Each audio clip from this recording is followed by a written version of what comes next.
Assalamualaikum warahmatullahi wabarakatuh. Nama saya Ahmad Aulia Dalimunte. Saya dari kelas AKP 5A.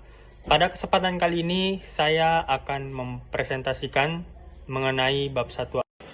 Yang pertama mengenai sifat auditing.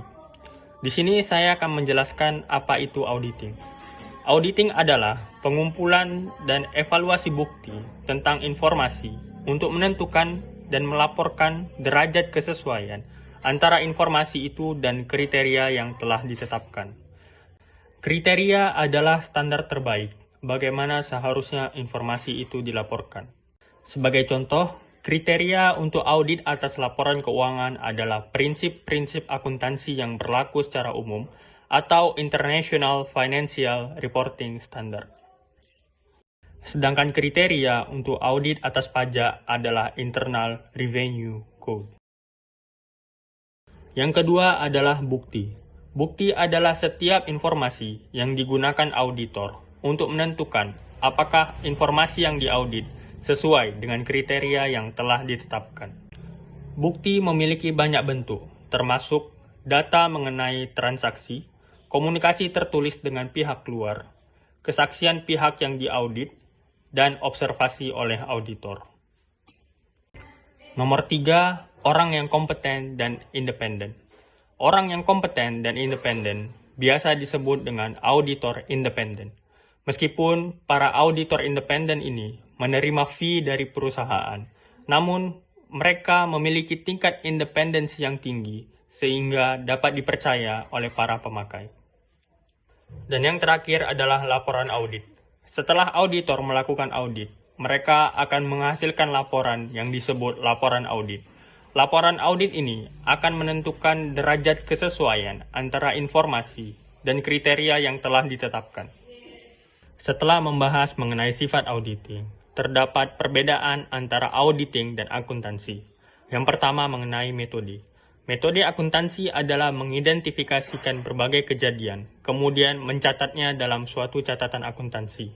Sedangkan auditing, yaitu memperoleh, menilai, atau mengevaluasi bukti mengenai laporan keuangan yang disusun oleh manajemen. Yang kedua adalah tujuan.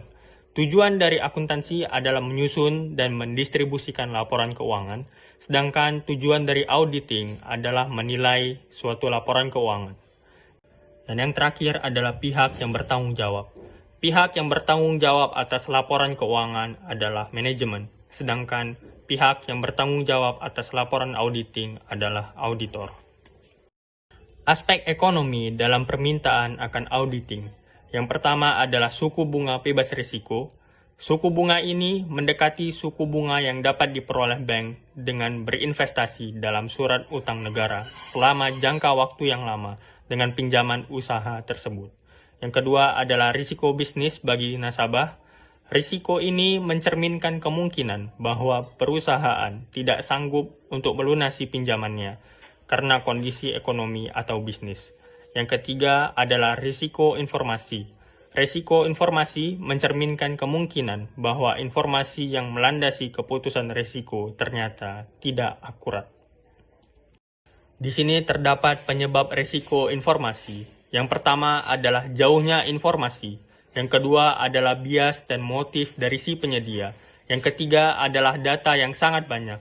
Yang keempat adalah pertukaran yang kompleks. Terdapat beberapa cara bagaimana untuk mengurangi risiko informasi. Yang pertama adalah pemakai memverifikasi informasi. Yang kedua adalah pemakai berbagi informasi dengan manajemen.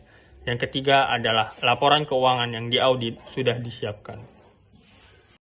Hubungan antara auditor, klien, dan pemakai eksternal.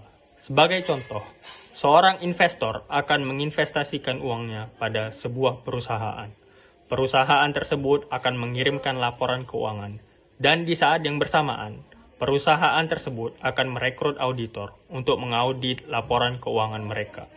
Setelah auditor mendapatkan laporan audit, mereka akan mengirimkan laporan audit tersebut kepada investor untuk mengurangi risiko informasi. Setelah investor mendapatkan laporan audit, mereka akan memberikan modal kepada perusahaan tersebut. Jasa assurance. Jasa assurance adalah jasa profesional independen yang meningkatkan kualitas informasi bagi para pengambil keputusan. Jasa assurance dapat dilakukan pada kantor akuntan publik atau lembaga profesional lainnya. Salah satu kategori jasa assurance yang diberikan oleh kantor akuntan publik adalah jasa atestasi. Jasa atestasi adalah jenis jasa assurance di mana kantor akuntan publik mengeluarkan laporan tentang suatu permasalahan atau asersi yang disiapkan pihak lain. Jasa atestasi dibagi atas 5 kategori. Yang pertama adalah audit atas laporan keuangan historis. Dalam suatu audit atas laporan keuangan historis, manajemen menegaskan bahwa laporan itu telah dinyatakan secara wajar sesuai dengan standar akuntansi internasional yang berlaku. Yang kedua adalah audit atas pengendalian internal terhadap laporan keuangan. Untuk audit atas pengendalian internal atas laporan keuangan, manajemen menegaskan bahwa pengendalian internal telah dikembangkan dan diimplementasikan mengikuti kriteria yang sudah mapan. Yang ketiga adalah review atas laporan keuangan historis. Review atas laporan keuangan historis sama halnya dengan audit atas laporan keuangan historis. Perbedaannya adalah review atas laporan keuangan historis memberikan kepastian yang moderat atau sedang mengenai laporan keuangan. Yang keempat adalah jasa atestasi mengenai teknologi informasi.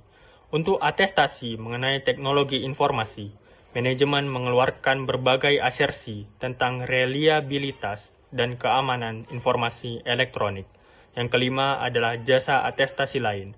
Jasa atestasi ini merupakan perluasan dari audit atas laporan keuangan. Selain itu, KAP juga melakukan jasa lain yang berada di luar lingkup jasa assurance. 3 contoh yang spesifik adalah jasa akuntansi dan pembukuan. Yang kedua adalah jasa perpajakan. Yang ketiga adalah jasa konsultasi manajemen. Ini merupakan hubungan antara jasa assurance, jasa non-assurance, dan jasa atestasi.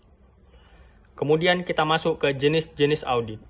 Akuntan publik melakukan 3 jenis audit, yaitu yang pertama adalah audit operasional. Audit operasional merupakan audit untuk mengevaluasi efisiensi dan efektivitas perusahaan dalam mengoperasikan perusahaan. Adalah audit ketaatan. Audit ketaatan adalah audit yang dilakukan untuk memastikan bahwa pihak yang diaudit mengikuti prosedur dan aturan yang ditetapkan oleh otoritas yang lebih tinggi. Yang ketiga adalah audit laporan keuangan. Audit laporan keuangan dilakukan untuk menentukan apakah laporan tersebut sudah sesuai dengan kriteria yang telah ditetapkan. Jenis-jenis auditor. Jenis-jenis auditor yang umum dijumpai yang pertama adalah kantor akuntan publik. Kantor akuntan publik bertugas untuk mengaudit laporan keuangan historis yang dipublikasikan oleh perusahaan terbuka. Yang kedua adalah auditor Badan Akuntabilitas Pemerintah. Auditor Badan Akuntabilitas Pemerintah berfungsi untuk mengaudit semua laporan keuangan pemerintah federal. Yang keempat adalah auditor internal. Auditor internal bertugas untuk melakukan audit bagi manajemen. Syarat untuk menjadi Certified Public Accountant. Yang pertama adalah persyaratan pendidikan, yaitu seorang sarjana akuntansi dengan jumlah nilai kredit akuntansi minimum. Sebagian besar negara sekarang mensyaratkan 150 jam kredit semester atau 225 kredit kuartalan. Kemudian ada persyaratan ujian. Bagian-bagian yang diujikan adalah auditing dan atestasi, akuntansi dan pelaporan keuangan, peraturan serta lingkungan, dan konsep bisnis. Demikian mengenai presentasi saya mengenai bab 1 auditing. Assalamualaikum warahmatullahi wabarakatuh.